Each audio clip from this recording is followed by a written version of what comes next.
साहिबजादों को वजीर खान की कचहरी में पेश किया गया। अंदर आते ही दोनों ने जोर से फतेह बुलाई, वाहेगुरु जी का खालसा, वाहेगुरु जी की फतेह।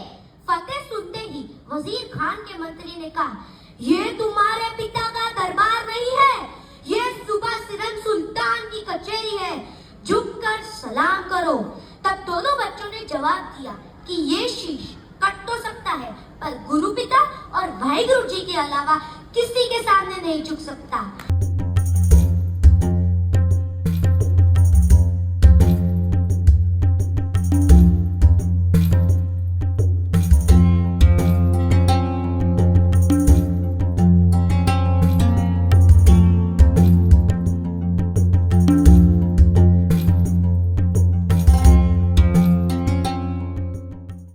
वाहेगुरु जी का खालसा, वाहेगुरु जी की फतेह। Welcome to Tavjas diaries. 26 दिसंबर दोनों छोटे साहिबजादे बाबा जोरावर सिंह जी ਅਤੇ बाबा फतेह सिंह जी ने शहीदी प्राप्त ਕੀਤੀ ਸੀ।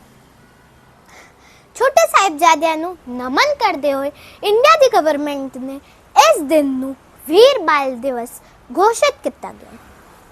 ਇਸ ਦਿਨ Khalsa little flower school in Ahmedabad ने एनुअल फंक्शन किया सी, जिदे विच मेरे वीर तवन सिंह माखीजा और तजीव सिंह माखीजा ने एक स्पीच बोली सी, जिस तो सारे नॉन सिक्स नू पता चल जाए कि छोटे साहिबजादियां ने किकन शहीदी प्राप्त की सी। ते आओ उन्हां नू सुनिए। वाहेगुरु जी का खालसा, वाहेगुरु जी की फतेह। क्या आप सबको पता है आज का दिन हमारे इतिहास का बहुत ही खास दिन है? क्या आप सबको आज के दिन की विशेषता पता है? आज के दिन गुरु गोबिंद सिंह जी महाराज के दोनों छोटे साहिबजादे बाबा जोरावर सिंह जी, जिनकी उम्र 9 साल थी, और बाबा फतेह सिंह जी, जिनकी उम्र 7 साल थी, उन दोनों ने देश और धर्म की रक्षा करते हुए, सच के रास्ते पर चलते हुए अपनी शहादत दे दी थी। ये इतिहास उस समय का है जब हिंदुस्तान पर मुगल राज करते थे। मुगल बादशाह औरंगजेब अपनी तलवार की जोर से धर्म परिवर्तन करता था। गुरु गोबिंद सिंह जी और उनका परिवार पंजाब के श्री अनंतपुर साहिब में रहते थे। वहाँ गुरुजी अपने विचारों से अज्ञानता के अंधेरे को और तलवार से जुल्म को मिटाने की जंग लड़ रहे थे। गुरु गोबिंद सिंह जी ने अनंतपुर साहिब में ही खालसा पंथ की स्थापना की थी। गुरु जी के बढ़ते प्रभाव और लोगों में उनके प्रति आदर और प्यार को देख के पहाड़ी राजाओं और मुगलों में ईर्ष्या की भावना जाग उठी। उन्होंने कई बार अनंतपुर साहिब में हमला करके कब्जा करने की कोशिश की, पर वो असफल रहे। अंत में मुगलों ने और पहाड़ी फौजों ने अनंतपुर किले पर घेरा डाल दिया। पर 6 महीने गुजरने के बाद जब उन्होंने देखा कि गुरुजी और उनके सिख आत्मसमर्पण नहीं कर रहे हैं, तो मुगलों ने कुरान की कसम खाकर और पहाड़ी फौजों ने गौ माता की कसम खाकर गुरुजी को संदेश भेजा कि अगर वो अनंतपुर किले को छोड़कर जाते हैं तो उन पर कोई हमला नहीं किया जाएगा। गुरुजी दुश्मनों की नीयत से तो वाकिफ थे, पर साथियों के कहने से गुरुजी ने किला छोड़ने का फैसला कर लिया।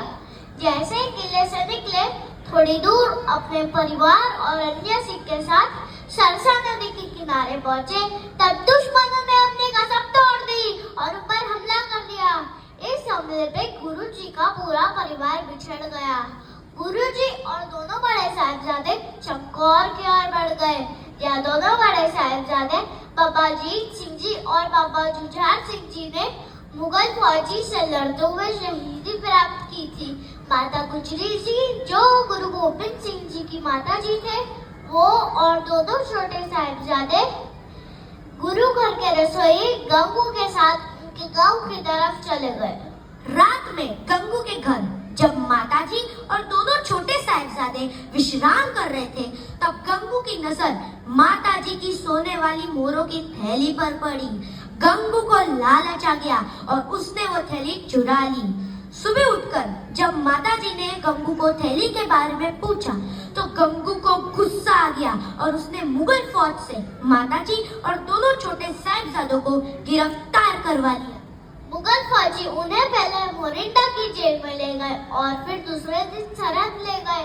सरहद के नवाब वजीर खान उन्हें पहले ठंडे बुर्ज किले के सबसे ऊंचे हिस्से, जहाँ पे बहुत ठंड होती है, वहाँ पे कैद करने का हुक्म दिया।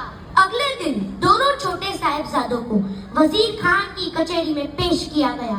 अंदर आते ही दोनों ने जोर से फतेह बुलाई। वाहेगुरु जी का खालसा, वाहेगुरु जी की फतेह। फतेह सुनते ही वजीर खान के मंत्री ने कहा, ये तुम्हारे पिता का दरबार नहीं है, ये सुबह सिरन सुल्तान की कचहरी है, झुककर सलाम करो। तब दोनों बच्चों ने जवाब दिया कि ये शीश कट तो सकता है, पर गुरु पिता और वाहिगुरु जी के अलावा किसी के सामने नहीं झुक सकता।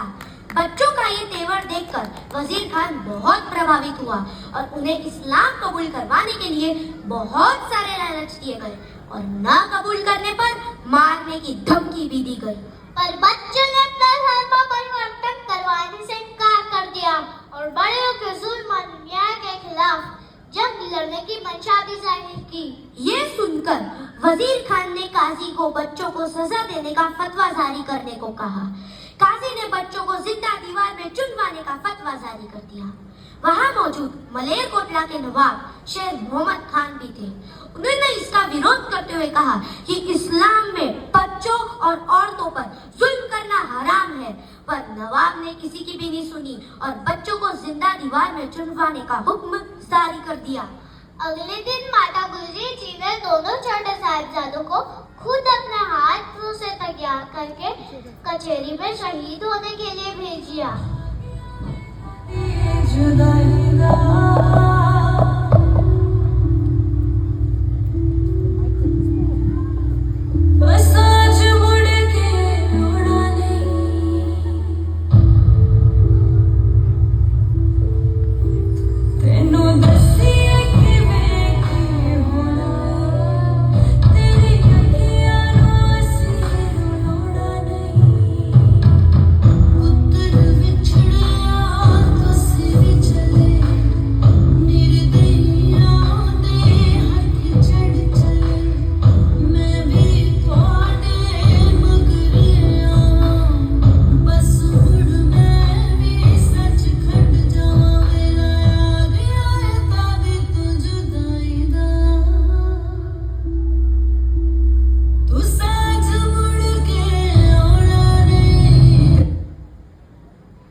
काजी ने और वजीर खान ने बच्चों को डराकर और लालच देकर इस्लाम कबूल करवाने का मौका दिया, पर बच्चे अपने इरादों पर डटे हुए थे और उन्होंने शहीद होना ही मंजूर किया।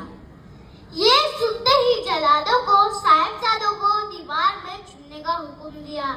जैसे ही दीवार छोटे साहिबजादे पापा फतेह सिंह जी के चेहरे पर पहुंची, तब बड़े साहिबजादे पापा जोरावर सिंह जी के आंख से आंसू निकल आए। छोटे साहिबजादे ने बड़े भाई से सवाल किया, क्या आप रो के रहे हो? क्या आपको मौत से डर लग रहा है? तब जोरावर सिंह जी ने जवाब दिया कि हम गुरु तेग बहादुर जी के पोते और गुरु गोविंद सिंह जी के बेटे हैं, मौत से डरते नहीं हैं। मैं तो इसलिए रो रहा हूँ क्योंकि इस दुनिया में तू मेरे बाद आया था, पर शहीद मेरे से पहले हो जाएगा। दोनों भाई सिमरन करते हुए और गुरु जी को याद करते हुए शहीद हो गए। दोनों बच्चों की शहीदी की खबर सुनते ही माता गुजरी जी ने भी ठंडे बुर्ज किले में शहीदी प्राप्त कर दी। ऐसे महान बच्चों की शहादतों को हम नमन करते हैं और उन्हें श्रद्धा पूर्वक याद भी करते हैं। और इसलिए भारत सरकार द्वारा